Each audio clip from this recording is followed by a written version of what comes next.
Hello दोस्तों, Titanic जहाज़ का नाम तो सभी लोगों ने सुना होगा। इस समय टाइटैनिक फिर से काफ़ी चर्चा में है। क्यों चर्चा में है हम लोग जानेंगे, लेकिन इससे पहले हम लोग थोड़ा सा टाइटैनिक के इतिहास पे नज़र डाल लेते हैं।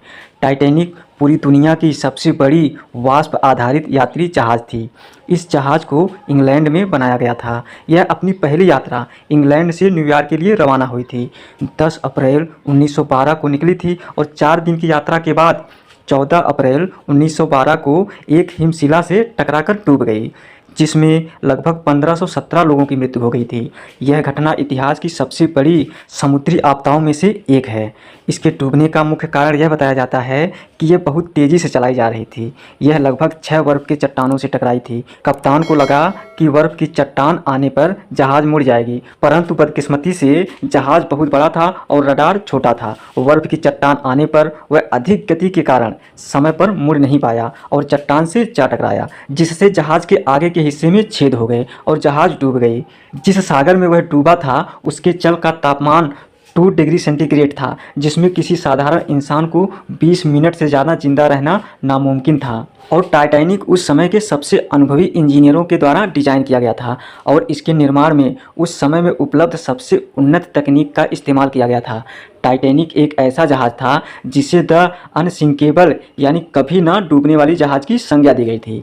अच्छा, विश्व में बहुत सारी घटनाएं होती हैं, बहुत सारे लोग मरते हैं, लेकिन टाइटैनिक घटना ही इतनी फेमस क्यों हुई? जानते हैं इसके पीछे क्या कारण है? इसका मुख्य कारण जो टाइटैनिक फिल्म बनी थी वह थी। वो फिल्म इतनी हिट हुई थी कि अब तक सबसे ज़्यादा कमाई करने वाली फिल्मों में टॉप 5 में यही फिल्म मिलेगी। टाइटैनिक को विश्व प्रसिद्धि दिलाने के पीछे इसके निर्देशक जेम्स कैमरून का हाथ है। ये बहुत बड़े डायरेक्टर हैं। अब फिर से टाइटैनिक क्यों चर्चा में है, आइए इसके बारे में जानते हैं। सबसे पहले जानिए, टाइटैनिक डूबी थी 1912 में, यानी टाइटैनिक 1912 में अटलांटिक महासागर में डूबी थी। लेकिन ये कहाँ डूबी थी, इसकी करेक्ट लोकेशन किसी को नहीं पता थी। अटलांटिक महासागर में तो डूबी थी, लेकिन अटलांटिक महासागर में कहाँ डूबी थी इसकी करेक्ट लोकेशन किसी को नहीं पता थी।